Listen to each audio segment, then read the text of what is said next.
प्रिय छात्राओं, पुनः आपके साथ डॉक्टर भावना शर्मा, हिंदी विभाग, राजकीय कन्या महाविद्यालय बारा।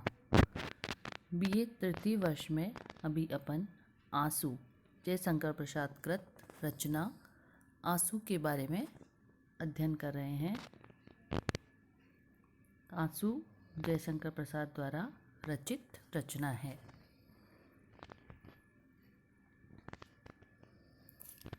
इसमें आज अपन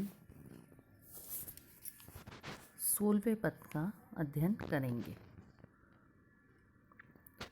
तिर रही अतृप्ति जलधि में, नीलम की नाव निराली, काला पानी बेला सी है अंजन रेखा काली। अंकित कर क्षितिज पटी को, तूलिका बरौनी तेरी, कितने घायल हृदयों की बन जाती चतुर चितेरी। तूलिका यानी कि कुची, तूलिका अर्थात कुची, चितेरी यानी चित्रकार। प्रस्तुत अवतरण जयशंकर प्रसाद जी द्वारा रचित आंसू से उद्धृत है। इसमें कवि ने अपनी प्रिया के नेत्रों एवं बरौनियों की सुंदरता का वर्णन किया है। यह अंश भी नखशिख वर्णन से लिया गया है या उसी से संबंधित है। कवि कहते हैं कि प्रियतमा के सुंदर काले नेत्रों को देखकर ऐसा लगता है मानो अपार सागर में नीलम की निराली नाव तैर रही है। उसके नेत्रों का काजल की काली रेखा है, वह रेखा तथा उसके मध्य में चमकती हुई बरौनी काले पानी में स्थित घड़ी की तरह अर्थात जल घड़ी के समान लगती है। प्रीतमा के नेत्र अतृप्ति के सागर हैं, क्योंकि उन्हें निरंतर देखते रहने पर भी उत्कंठा एवं आसक्ति कम न होकर बढ़ती ही रहती है।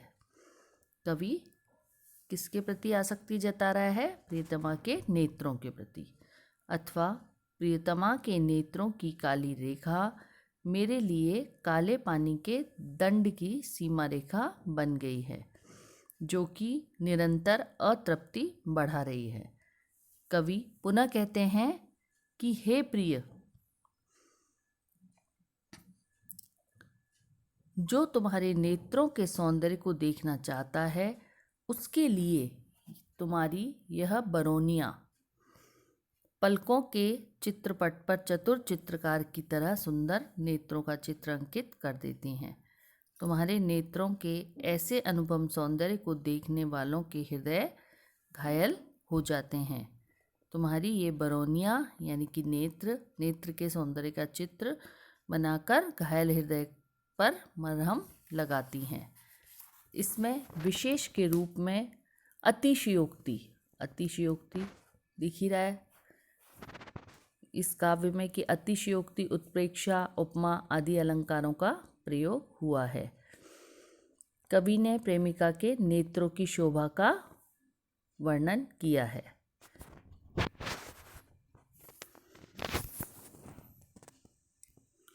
कोमल कपोल पाली में सीधी सादी स्मित रेखा, जानेगा वही कुटिलता जिसने भौमे बल देखा।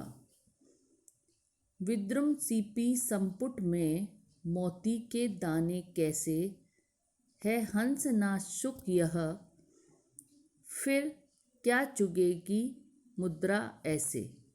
विकसित सर्जित वन वैभव मधु उषा के अंचल में। कपोलपाली यानी गाल रूपी भित्ति, स्मित रेखा मुस्कान, शुक अर्थात तोता, मधु अर्थात मधुर, संपुट यानी कि मोती का कवच। प्रस्तुत प्रसंग में कवि ने प्रियतमा के अधरों, अधर माने ओंठ, की सरल निश्चल हंसी उसके दोनों कपोलों पर सुशोभित हो रही है। कपोल यानी कि गाल। तथापि उसके वक्र स्वरूप को भौं की बंकिम छवि रूप में देखा जा सकता है। उसके मूंगे के बने हुए सीपियों अर्थात अधर रूपी लाल सीपियों के संपुट के अंदर शुभ्र दांत रूपी मोती के दाने कहाँ से और कैसे आ गए हैं। मोतियों को तो केवल हंस ही चुगता है, परंतु यहाँ तो नासिका रूपी तोता बैठा हुआ है। उसने नासिक यानी कि नाक को किसकी संज्ञा दी है? तोते की। वह इन मुक्ताओं को कैसे चुग सकता है, अर्थात नासिका रूपी तोता इन्हें नहीं चुग सकता। इसी कारण ये दांत रूपी मोती खूब चमक रहे हैं। कवि प्रिया के हास्य का वर्णन करते हुए कहता है कि प्रियतमा के मधुर हास्य में उल्लास और मधुरता है। प्रभात काल की बेला में भीने सौरभ से युक्त कमल के पुष्प समूह में भी वह विकास और सौंदर्य ढूंढने पर भी नहीं मिल सकता। उस सुंदर मुख शोभा को यदि एक क्षण के लिए भी विकसित कमल देख ले तो उसका स्वयं ही उपहास हो जाएगा और संकोच से हतप्रभ हो जाएगा। विशेष प्रेमिका के दंत पंक्ति यानी कि दांतों की जो पंक्तियां हैं और मुख का सौंदर्य है उसका वर्णन किया गया है। मुख के समक्ष कमल के हतप्रभ हो जाने का वर्णन किया है। इसमें व्यतिरेक अलंकार है। अनुप्रास, अतिशयोक्ति, मानवीयकरण अलंकारों का प्रयोग हुआ है।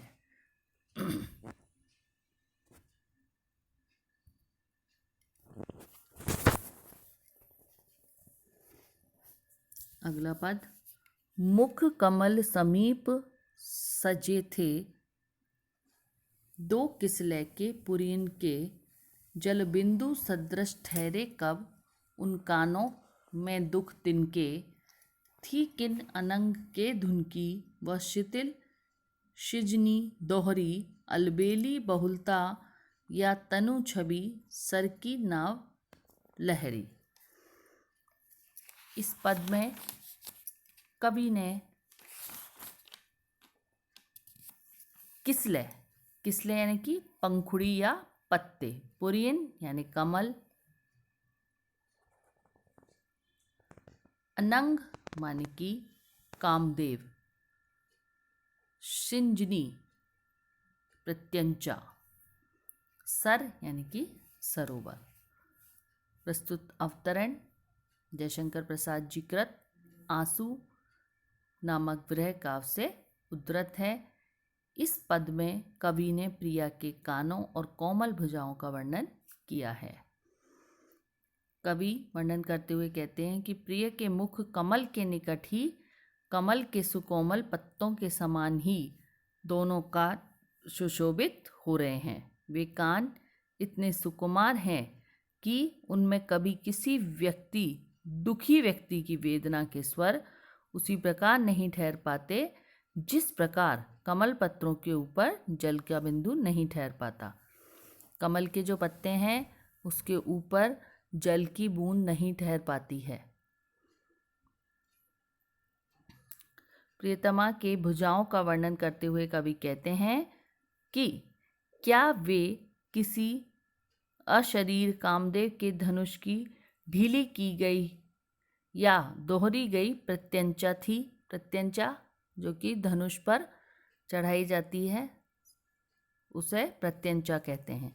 क्या वे अनोखी बाहु रूपी लताएं थीं अथवा शरीर रूपी सरोवर से उठने वाली पतली नई जल लहरें थीं। वो प्रश्न कर रहे हैं क्या वह अनोखी बाहु रूपी लताएं थीं या सरोवर से उठने वाली पतली जल लहरें, अर्थात प्रिया की बाहुलताएं कमनीय थीं।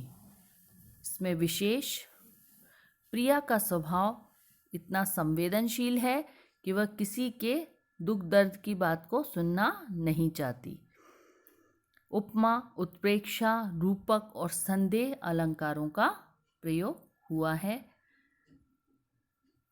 प्रेमिका की भुजाएं प्रेम बंधन हेतु कामदेव द्वारा प्रदत्त दोहरी डोरी हैं, उनमें प्रेमोवेश का सहज आकर्षण है। तो अभी अपन ने जयशंकर प्रसाद के आंसू के 16, 17 और 18 इन व्याख्याओं का अध्ययन किया। सप्रसंग इनकी व्याख्या आपने पढ़ी। धन्यवाद।